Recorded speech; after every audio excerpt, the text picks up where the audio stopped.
I'm going to introduce Ben Fernandez, who's a partner over at WilmerHale. Ben is a familiar face for those of you who have been to the conference before. He superintends a student writing competition, which really promotes serious scholarship among our students. Ben is involved in so many ways back at the law school on top of his partner obligations at Wilmer. He's currently teaching patent law within the umbrella of our Entrepreneur Law Clinic. He leads patent clinic students who are doing prosecution in front of the USPTO. Please help me welcome Ben Fernandez. Ben.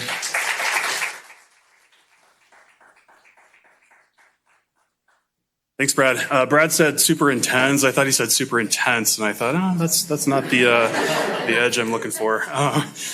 So again, my name's Ben Fernandez. I'm an IP lawyer at WilmerHale. Each year, we've been accepting submissions of papers written about a topic in law and technology. And so this year's papers were once again read and judged by a panel of attorneys at WilmerHale. Why do we sponsor this contest? Writing a paper is not an easy thing. It's not just about research or outlining or drafting. It requires really grappling with an issue in this area of law and technology. And so for those of you who have gone through the process, you understand that even just generating a paper involves a lot of thought and a lot of effort.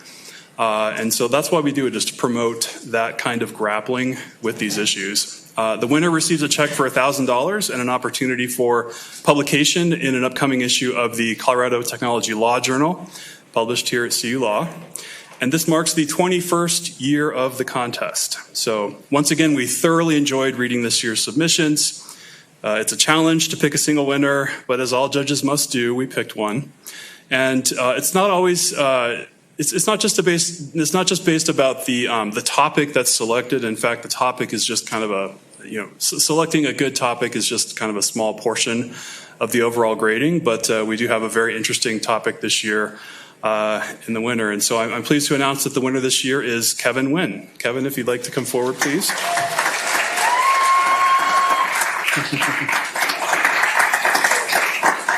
So Kevin wrote a paper entitled, "Who Owns the Digital Athlete? Player Motion Data and Wearable Technologies in the NFL." So we commend Kevin for the research and the thought that went into this paper, and please join me again in congratulating Kevin.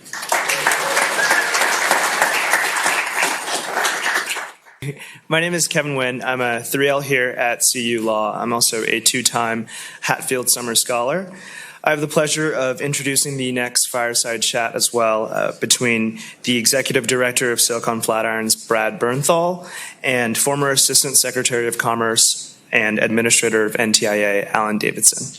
Thank you. So there is a wonderful scene in the old movie Annie Hall in which you're in line listening to people in front of you talking about you, which I don't know if you had that experience at the conference today. There's been a lot of discussion about things that you've been involved in. I don't know what you're talking about. Any reactions or thoughts? And you've done such a great job over the years, not just today, but every time you come out, you are intellectually engaged with the substance of the conference. What reactions or thoughts stick out for you so far? Well, that's a big invitation.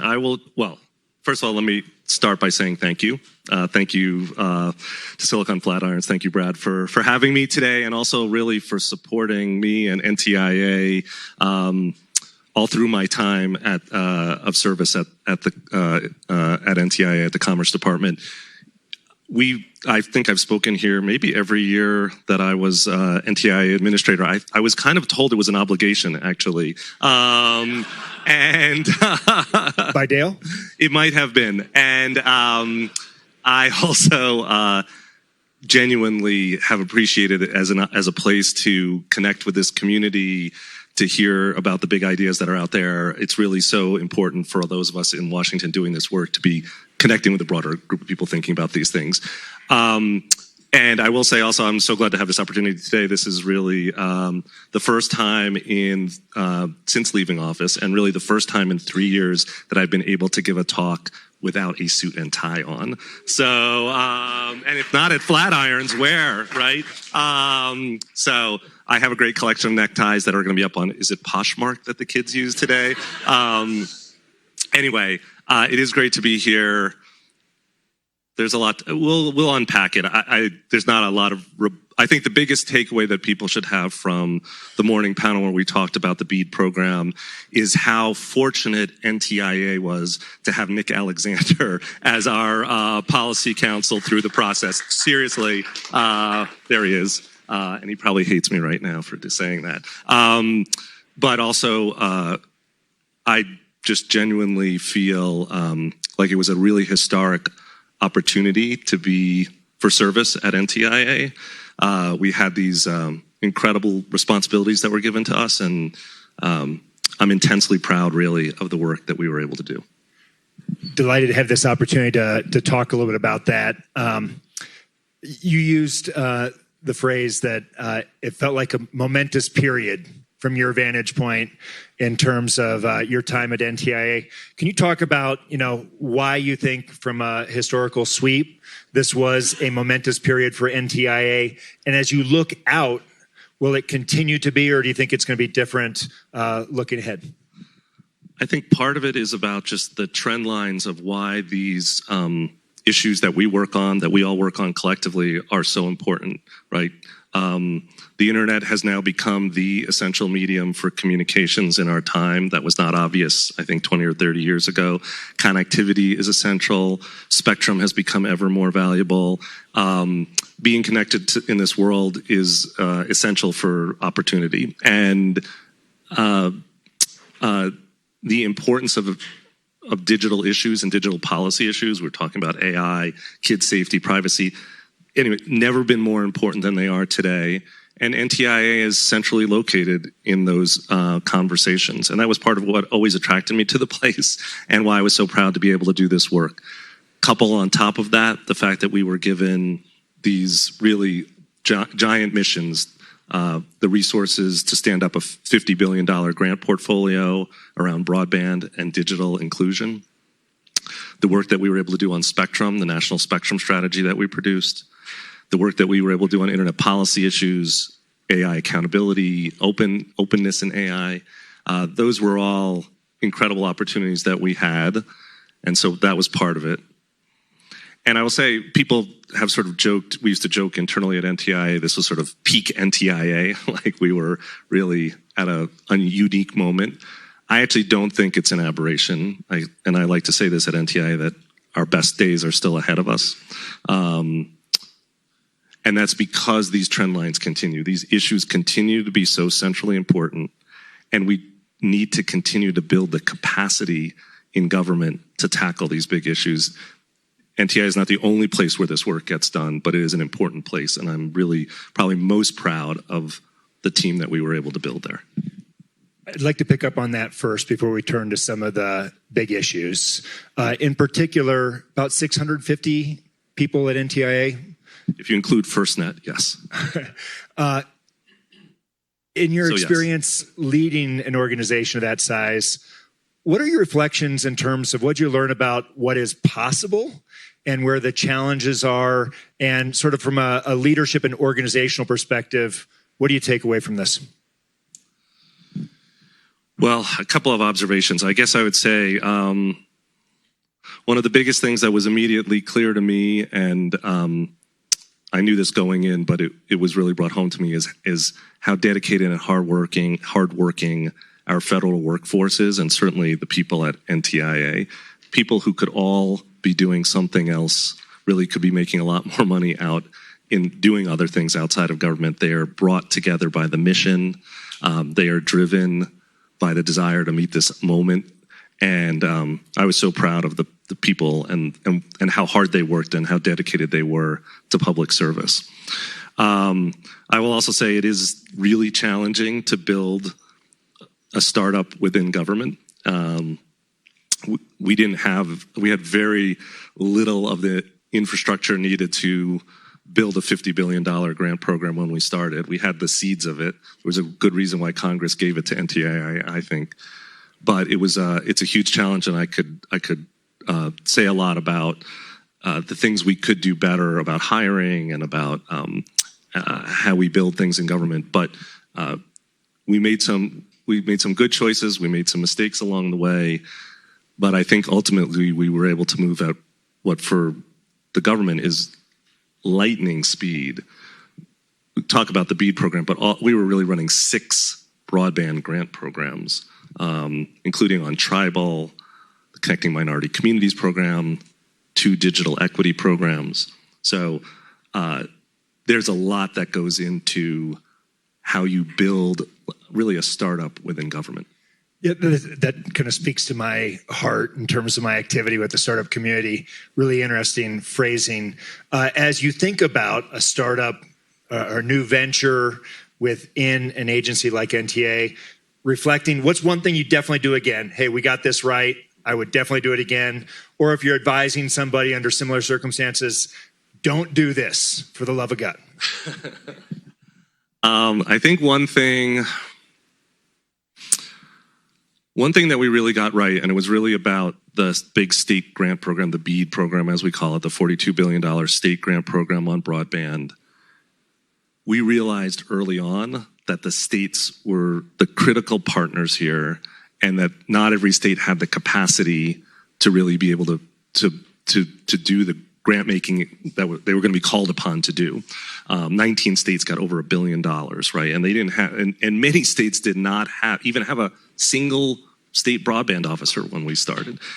So probably the best thing we did is we sort of took a customer service mentality, and I'll give Secretary Raimondo, a former governor, really a lot of credit for pushing us on this.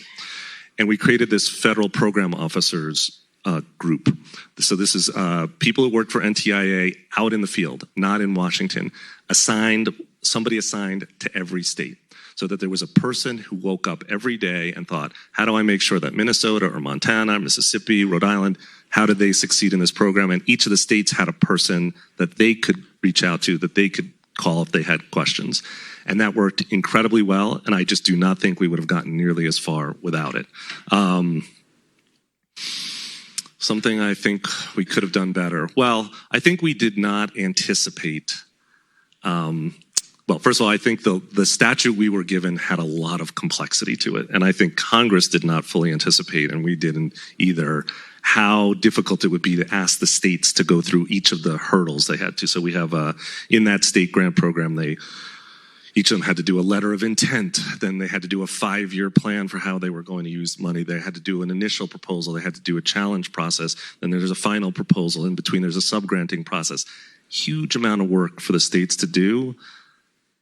That I wish we had found ways to streamline that so we could have moved faster.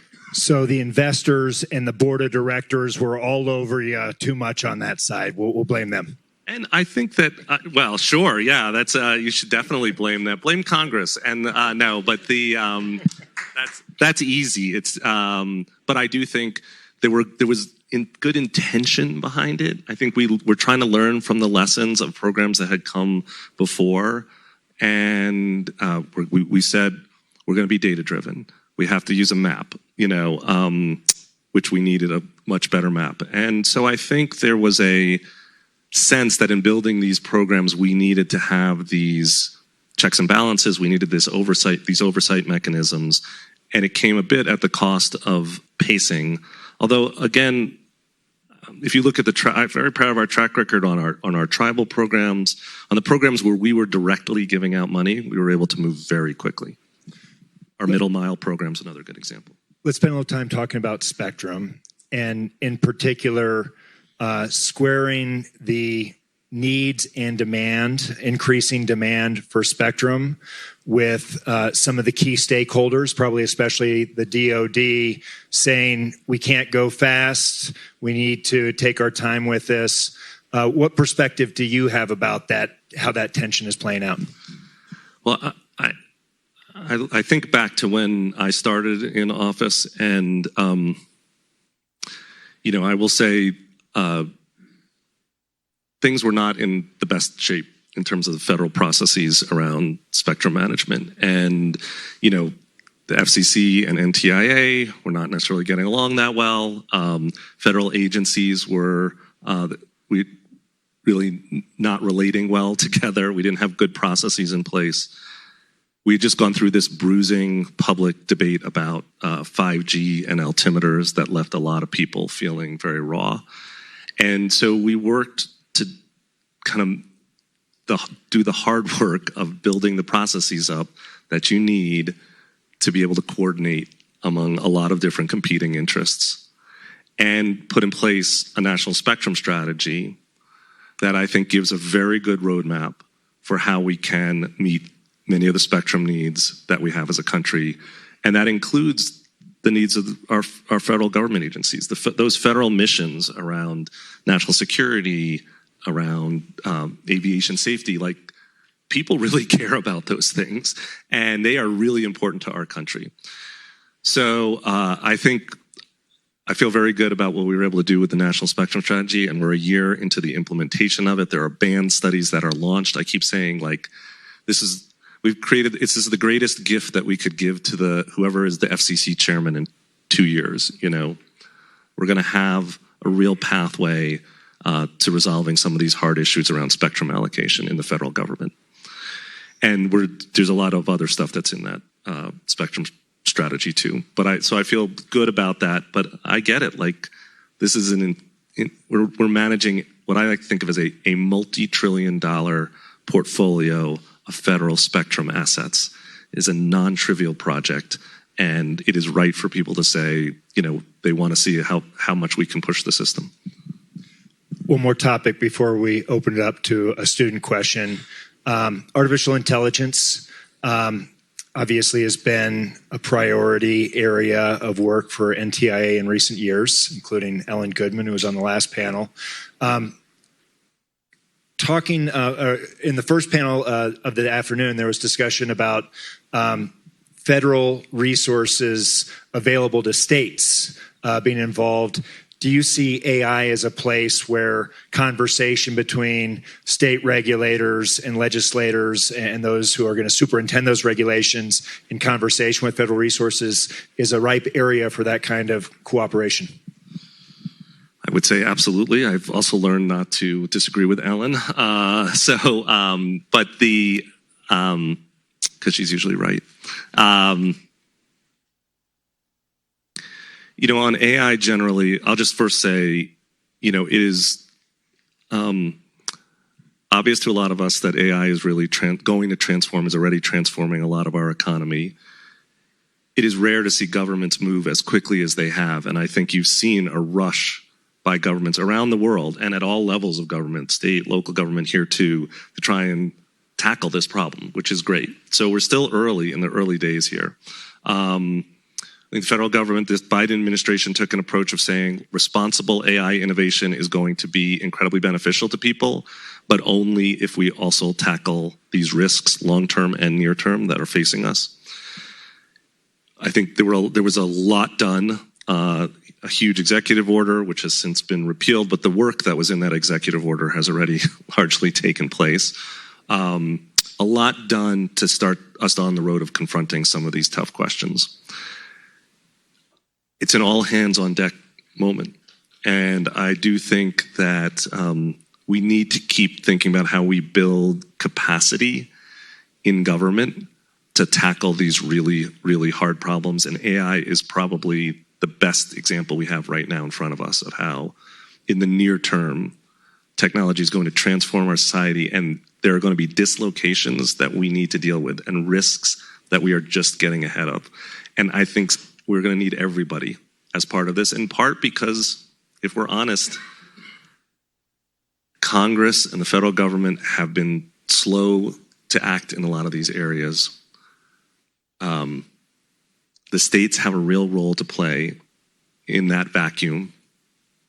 We don't really have the luxury of time that I think we had in some of these early internet debates, where arguably, you know, we've spent 20 years, we haven't really even done the things we need to do around privacy, around social media, kids' safety.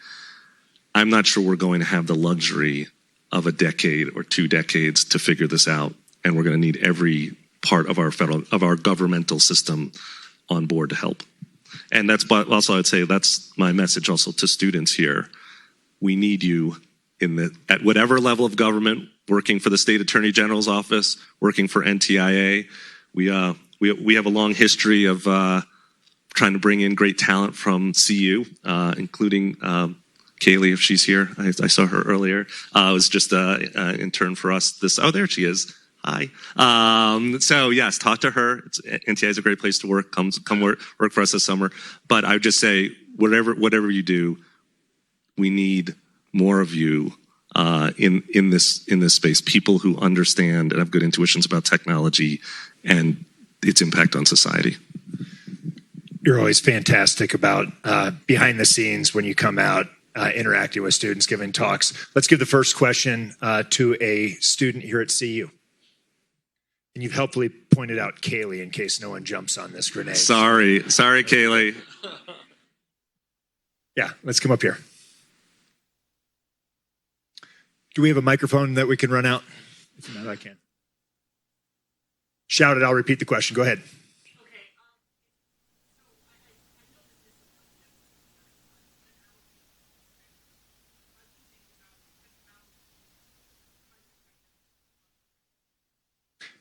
On Spectrum Matters, balancing needs of public sector and private sector.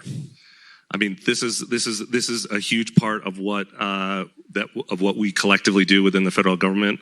Congress can play a role, but the agencies play a role here too. And the truth is, we need to be looking always at the airwaves are ultimately a public trust. We need to be thinking about how they best serve the public interest.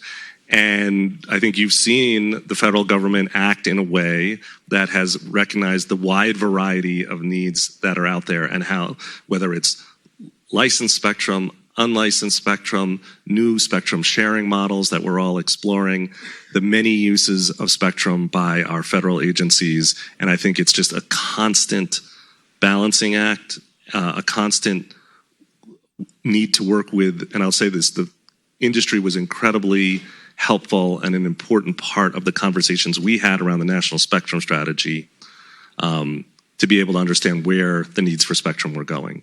And last thing I'll say is that's exactly why we created a national spectrum strategy, to provide a roadmap about where we thought those puts and takes should be. And Congress will act too when it needs to. Got time for 1 or 2 more questions. Let's go to the back. Of course, Rick Zimmerman from NTIA. Scurrilous question. So, yeah, scurrilous question. So we heard Secretary-designate Lutnick testify, and despite the calls from some to get rid of BEAD, claw back all the money, it sounds like that is not the intent, but rather they will perhaps make some changes and he didn't use this term, but get rid of what some have called some of the extra statutory requirements that were put on in the program. So the question is, here's the unfair part. You can't say no change.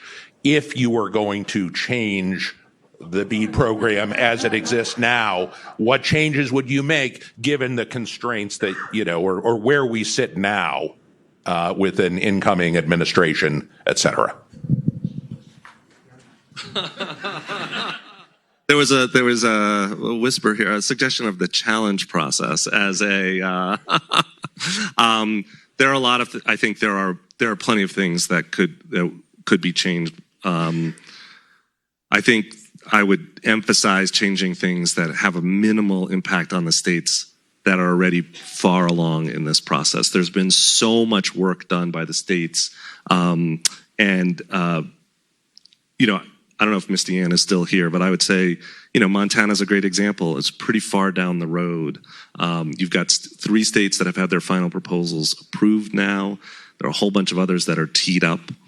And yes, I know that there's been a lot of critiques, often, I would argue, a little bit overstated about labor reporting and climate resilience. Sure, those are opportunities. I think anything we can do, and you saw even in the last few months that I was in office, we took some steps to try to streamline what we were requiring in that final proposal that states are required to submit. I think there's more that could be done there too. anything we can do to speed things up. And I would say that partly because one of the lessons we learned was we went through that. We were really worried about how states are going to spend this money. 19 states getting $1 billion. We wanted to make sure that we had the right kind of oversight against waste or abuse. I think the initial proposals we learned were a very rigorous way for NTIA and the federal government to do that oversight. And I think one of my learnings was that we could streamline the other parts because we went through that initial with such rigor with the states. This stuff all takes time. If you look at rural electrification, it took, 15 years to reach 87% of the population. We're 3 years into this program. We're on track. The president said we're going to have connectivity, reliable, affordable, high-speed internet service for everyone in America by the end of the decade. We are still on track to do that. And I think it would be a huge mistake for us to do anything that really takes us off the rails. Because every month that goes by is another month that people are not getting the service they need to succeed. And we are on the cusp of getting that to everyone. This has been terrific, and it seems like an appropriate place for you to have first public conversation since transitioning. Last question, a personal one. I have no idea whether you know what's coming next, but what is the transition like from running NTIA to private citizen in terms of sleep, quality of life, level of stress? What's it look like for you? Deep improvements in sleep and familial relations. I keep saying this to I'm going to stay in this space because I think it is so, I haven't announced what I'm doing yet. I'm really, truly taking some time off. But I really, truly also believe we need to keep at it and be building our capacity within government, and all of you who are part of this broader project of thinking about how technology affects society. We need more people doing that work. I will not be at NTIA as a lot of this work comes to fruition, but I will be rooting for NTIA from the sidelines. And I want to just say thank you to all of you for being such a big part of that community of folks who really care about this work and who are really thinking about how we can succeed as a country, as a society, as we confront these new technologies and the opportunities they bring. Thank you. Please help me thank Alan Davidson.